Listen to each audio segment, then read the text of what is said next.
अस्सलाम वालेकुम वीरो की हाल है वीरो। मैं ਤੁਹਾਡਾ ਆਪਣਾ ਭਰਾ ਨਦੀਮ ਤੇ ਇਹ ਮੇਰਾ ਭਤੀਜਾ ਹਸਾਮ। ਬਿਲਕੁਲ। ਤੇ ਵੀਰੋ ਅੱਜ ਦੀ ਜਿਹੜੀ ਫਿਲਮ ਹੈ ਨਾ ਬਹੁਤ ਹੀ ਵਧੀਆ, ਬੜੀ ਜ਼ਬਰਦਸਤ ਹੈ। ਅੱਜ ਦੀ ਫਿਲਮ ਜਿਹੜੀ ਅਸੀਂ ਲੈ ਕੇ ਆਏ ਆ ਵੀਰੋ ਹੈਗੀ ਹੈ ਅਜੇ ਦੇਵਗਨ ਦੀ। ਉਸ ਫਿਲਮ ਦਾ ਨਾਮ ਹੈ ਦ੍ਰਿਸ਼ਮ 2। ਕਿਉਂਕਿ ਦ੍ਰਿਸ਼ਮ 1 ਜਿਹੜੀ ਸੀ ਉਹ ਪਹਿਲਾਂ ਸੀ ਆਈ ਤੇ ਦ੍ਰਿਸ਼ਮ 2 ਹੈ ਤੇ ਸਾਨੂੰ ਦ੍ਰਿਸ਼ਮ 2 ਬਹੁਤ ਵਧੀਆ ਲੱਗ ਰਹੀ ਹੈ ਤੇ ਇਸ ਕਰਕੇ ਅਸੀਂ ਇਹਦੇ ਉੱਤੇ ਰਿਐਕਸ਼ਨ ਕਰ ਰਹੇ ਹਾਂ। ਪਹਿਲਾਂ ਆਪਾਂ ਚੱਲ ਕੇ ਦੇਖਾਂਗੇ ਦ੍ਰਿਸ਼ਮ 2 ਫਿਲਮ ਤੇ ਉਸ ਤੋਂ ਬਾਅਦ ਕਰਾਂਗੇ ਇਸ ਤੇ ਗੱਲਬਾਤ। ਤੇ ਫਿਲਮ ਦੇਖਣ ਤੋਂ ਪਹਿਲੇ ਸਾਰੇ ਵੀਰਾਂ ਭਰਾਵਾਂ ਅੱਗੇ ਬੇਨਤੀ ਹੈ ਸਾਡੇ ਚੈਨਲ ਨੂੰ ਲਾਈਕ, ਸਬਸਕ੍ਰਾਈਬ ਤੇ ਸ਼ੇਅਰ ਕਰ ਦਿਓ। ਚਲੋ ਆਪਾਂ ਜਾ ਕੇ ਦੇਖਦੇ ਹਾਂ ਅੱਜ ਦੀ ਵੀਡੀਓ।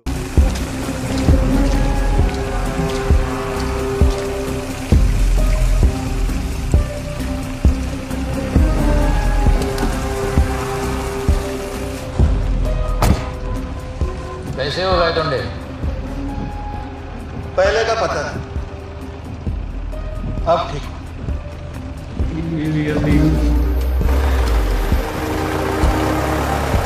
तो सावंत सर, कैसे गुजरा आपका लॉकडाउन?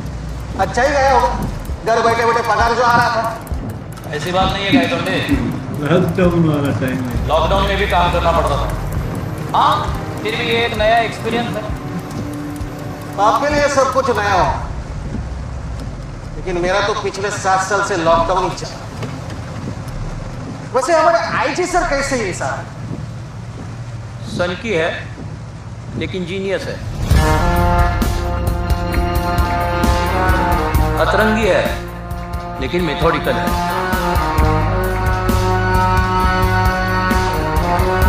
हर एक क्रिमिनल का एक अलग पैटर्न होता है, वो उस पैटर्न को समझते हैं।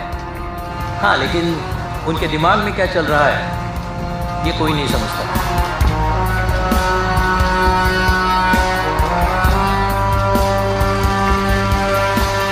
बैठों ने क्या लगता है तुम इतनी रात को हमें क्यों बुलाया? आपको नहीं मालूम? क्या बात करें? तो फिर खूब जमेगा रे।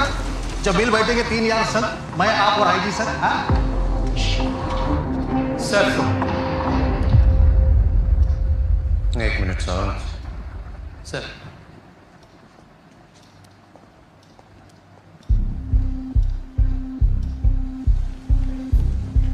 ये शतरंज किसके साथ खेल रहे हैं? सुनेंगे। ये तो पूरे मेंटल दिखते हैं, सारे के सारे पैदे वैसे के वैसे पड़े हुए हैं। सारा खेल उनके दिमाग में चल रहा है। जब तक वो अपनी आखिरी चाल के बारे में नहीं सोच लेते तब तक बोर्ड पे अपनी पहली चाल नहीं चलते।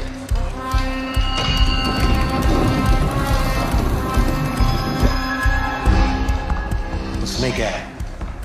शतरंज और सांप सीढ़ी सेल है। वहां पे सांप होते, यहाँ पे हाथी, उर्दू घोड़े, सिर्फ दौड़ाने पड़े।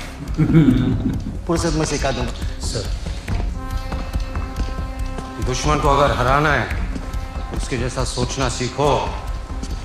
टोंडे, जानते हो क्यों बुलाया? क्योंकि सर मैं इकलौता ऑफिसर ऐसा हूं जिसने अपना काम हॉनेस्टली, डेडिकेशन और पैशन के साथ किया। मेरा मैडम क्या नाम?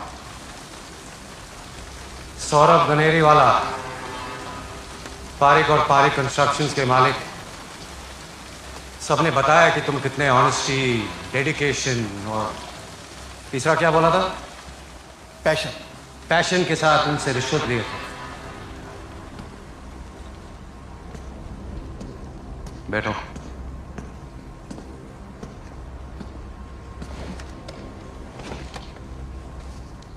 तुम्हें इसलिए बुलाया गया क्योंकि तुम इकलौते हो जो विजय के बारे में सही थे।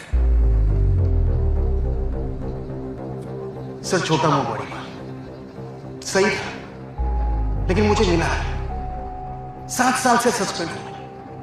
और वो विजय मजे ले गया, खुद का थिएटर भी खोला। सुना कि पिछले खैर वो फिल्म भी हाउसफुल थी। ये भगवान भी बेईमान लोगों का ही साथ देता है, इसलिए बच के निकल गया। केस के बारे में क्या क्या याद? सब कुछ, एवरीथिंग सर। पक्का? सर, मैं मेरा बीवी का बर्थडे भूल सकता हूं, लेकिन 2 अक्टूबर और 3 अक्टूबर को नहीं भूल सकता। सर बात वहीं पे आके अटक जाती है। विदाउट एविडेंस हम कुछ नहीं कर सकते। एविडेंस है।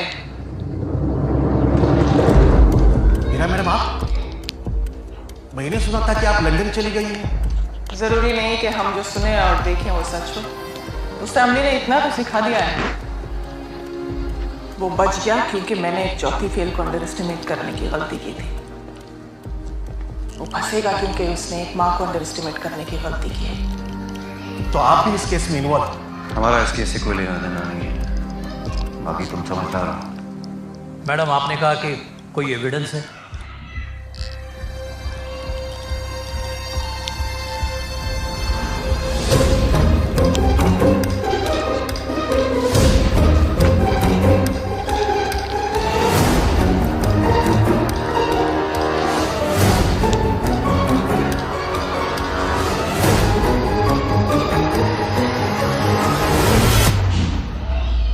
Sub inspector Shiv Kulkarni, ASI jenny Thomas. Sir ये दोनों तो शैडो पुलिस है। सच में हस्बैंड और वाइफ है। बिना लड़े सामने वाले की ढाल गिराने का मजाक कुछ और है। क्यों जेनी? सब बैठो, सब समझाते हैं। तरुण और मैं एकेडमी के वक्त से ही बहुत अच्छे दोस्त हैं। जिस दिन से उसकी गोवा में पोस्टिंग हुई, वो विजय से रिलेटेड हर इंफॉर्मेशन ट्रैक करने लगा। और जैसे ही हमें पता चला कि विजय अपने घर के सामने वाली ज़मीन बेचना चाहता है, हमने मिलकर एक प्लान बनाया। मैंने शिव के नाम पे वो ज़मीन खरीद ली और पिछले 2 साल से शिव और जेनी उसके पड़ोसी बन के उसकी पूरी फैमिली पे नज़र रख रहे हैं। इनफैक्ट हमने विजय के पूरे घर में रिकॉर्डिंग डिवाइसेस भी लगाए हैं। राइट शिव? Right ma'am. इतना ही नहीं, नंदिनी और जेनी के बीच होने वाली हर बात जो घर के बाहर भी हुई है, उसे भी हम अभी तक रिकॉर्ड करते आए हैं। But our problem is Vijay Salgaonkar. He is very smart. उसने उन्हें इस केस के बारे में कुछ भी बात करने से सख्त मना किया। लेकिन अब हमें फाइनली एक ब्रेक थ्रू मिला है। कितनी बार तो कोशिश कर चुकी हूँ, पर जब मैं उनसे बात करने जाती हूँ ना, तो मुझे चुप करा देते हैं। कहते हैं कि इस बारे में हम कोई बात नहीं करेंगे। मगर मेरा दिल कह रहा है कि खतरा भी टला नहीं है, बल्कि बहुत तेजी से हमारी तरफ आ रहा है। दीदी, क्या आपको ये डर है कि अंजू घबराहट में किसी को बोल ना दे कि बॉडी कहाँ है? अंजू को तो कुछ मालूम ही नहीं। विजय ने दूसरे ही दिन हमें बिना बताए बॉडी कहीं शिफ्ट कर दी थी। कहते हैं हमारे ना जानने में ही हमारी भलाई है। इस केस में हमारे सामने 3 अहम सवाल थे। सैम की बॉडी किसने शिफ्ट की, कब शिफ्ट की और कहां शिफ्ट की। आज हमको इन 3 सवाल में से 2 के जवाब मिल गए। बॉडी विजय ने शिफ्ट की और मर्डर के अगले दिन ही शिफ्ट की, लेकिन कहां? कोई तो होगा जिसने उस रात विजय को देखा होगा।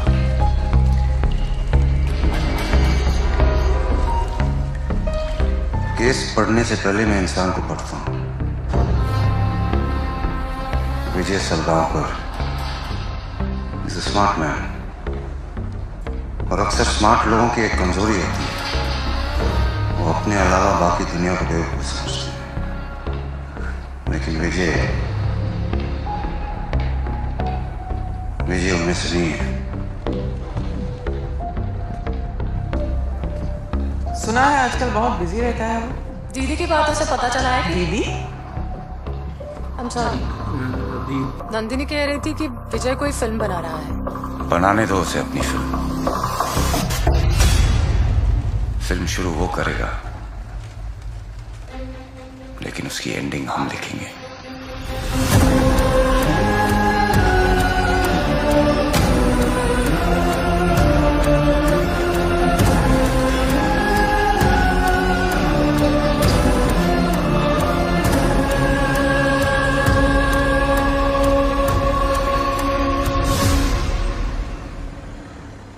इस पूरे केस में डेट और टाइम बहुत इंपॉर्टेंट है। So let's recap the events, okay? 2 अक्टूबर की रात को सैम का मर्डर होता है। 3 अक्टूबर की सुबह विजय घर लौटता है और सैम की गाड़ी को क्वारी में ढकेल देता है। इसके बाद विजय अपनी कहानी को स्पॉट करने के लिए नकली एविडेंस बनाना शुरू करते हैं। बस के टिकट्स, एटीएम में जानबूझ के अपना चेहरा रिकॉर्ड करना, मूवी टिकट्स वगैरह। फिर वो घर वापस आता है, सबके सोने के बाद तकरीबन 1 बजे बॉडी को शिफ्ट करता है। विजय 4:30 बजे तक घर वापस आ गया होगा, क्योंकि सुबह 5:30 बजे की बस से वो सब पैंजन गए थे। इस 3.5 घंटे की विंडो में 2 घंटे लाश को निकालने और अच्छे से दफनाने में गए होंगे। बचे 1.5 घंटे आने जाने के, विच मीन्स उसने लाश को अपने घर के 45 किलोमीटर रेडियस में ही कहीं दफनाया होगा। हमने फॉरेस्ट इलाका और विजय के गोडाउन को खोद के चेक किया था, लेकिन कुछ नहीं मिला। Which brings me to my final point. Accurate location जानने के लिए एग्जैक्ट टाइम और रूट दोनों का पता लगाना बहुत जरूरी है। उस रात को जो भी उस एरिया में काम कर रहे थे, सबसे पूछताछ करो। ये न्यूज़पेपर वाले, दूध वाले सब सुबह 3-4 बजे काम पे लग जाते हैं। किसी ने तो देखा होगा उसे। सर, लोग कोऑपरेट तो कर रहे हैं, लेकिन अभी तक कोई इंपॉर्टेंट इंफॉर्मेशन नहीं आती। एक काम करो, ये खबर फैला दो कि जो भी पुलिस को इस केस से जुड़ी नई इन्फॉर्मेशन देगा, उसे पुलिस 5 लाख का इनाम देगी। सर, सरकारी पैसा है, 5 लाख ऐसे ही दे देंगे तो। किसने बोला 5 लाख देने के लिए? बाकी तुम समझदार हो। समझ गया सर। सोच मेंदूर जोरला नहीं याद आ रहा है सर। कितने लड़के काम पे तेरे पास? एक ही लड़का सर। तो फिर याद नहीं आ रहे थे वो? याद आया ना तो मुझे बताना। और एक काम कर, 2 लीटर तूप और 2 किलो पनीर भेज देना घर पे। भिजवा दूंगा सर। सर, 3 अक्टूबर को विजय के घर के पास डलहौसी क्लब में एनुअल फंक्शन था, जिसमें रात के 12 बजे तक तू मका नका नाम का कोंकणी ड्रामा चला था। उसे देखने 60 लोग गए थे। उन 60 में से एक विजय का पड़ोसी है। आज ही जाके उससे पूछताछ करो। लेकिन सर, वो यकीन के साथ कुछ नहीं कह सकता। मतलब ਦੇਖੀ ਬੜਾ ਵਧੀਆ ਲੱਗਾ, ਬਹੁਤ ਮਜ਼ਾ ਆਇਆ। ਤੇ ਤੁਹਾਨੂੰ ਪਤਾ ਹੀ ਹੈ ਕਿ ਅਜੇ ਦੇਵਗਨ ਵੀ ਇੱਕ ਮੰਨਿਆ ਤੰਨਿਆ ਹੀਰੋ ਹੈ। ਉਹਦੀਆਂ ਤੇ ਐਕਸ਼ਨ ਮੂਵੀਆਂ ਉਦੋਂ ਲੋਕ ਬੜੇ ਸ਼ੌਕ ਨਾਲ ਦੇਖਦੇ ਸੀ, ਜਦੋਂ ਕਿ ਪੁਰਾਣਾ ਦੌਰ ਹੁੰਦਾ ਸੀ ਤੇ ਟੀਵੀ ਲਾਉਂਦੇ ਸੀ ਲੋਕ, ਤੇ LCD ਦੀ ਲਿਆ ਕੇ ਨਾ ਉਹ ਦੇਖਦੇ ਹੁੰਦੇ ਸੀ ਫਿਲਮਾਂ, ਤੇ ਲੋਕ ਇਕੱਠੇ ਬਹਿ ਕੇ ਸਾਰੇ ਤੇ ਅਜੇ ਦੇਵਗਨ ਦੀਆਂ ਫਿਲਮਾਂ ਦੇਖਦੇ ਸੀ। ਲੇਕਿਨ ਹੁਣ ਤੇ ਤੁਹਾਨੂੰ ਪਤਾ ਕਿ ਅਜੇ ਦੇਵਗਨ ਇੱਕ ਮੰਨਿਆ ਤੰਨਿਆ ਹੀਰੋ ਹੈ, ਤੇ ਜਿਹੜਾ ਬੋਲੀਵੁੱਡ ਦੀ ਇੰਡਸਟਰੀ ਹੈ ਉਹਦੇ ਵਿੱਚ ਉਹਦਾ ਇੱਕ ਨਾਂ ਹੈ। ਤੇ ਬਾਕੀ ਦ੍ਰਿਸ਼ਮ ਫਿਲਮ 'ਚ ਤੁਸੀਂ ਦੇਖਿਆ ਕਿ ਕਿੱਡੀ ਵਧੀਆ ਐਕਟਿੰਗ ਕਰਦੇ ਪਏ ਹੈ। ਬਹੁਤ ਹੀ ਕਮਾਲ ਵੀਰੋ, ਦੇਖ ਕੇ ਬਹੁਤ ਅੱਛਾ ਲੱਗਾ, ਬਹੁਤ ਵਧੀਆ ਲੱਗਾ। ਤੁਹਾਨੂੰ ਕਿਸ ਤਰ੍ਹਾਂ ਦਾ ਲੱਗਾ ਕਮੈਂਟਸ ਕਰਕੇ ਆਪਣੀ ਰਾਏ ਦਾ ਇਜ਼ਹਾਰ ਲਾਜ਼ਮੀ ਕਰਿਓ। ਆਪਣਾ ਰੱਖਿਓ ਢੇਰ ਸਾਰਾ ਖਿਆਲ।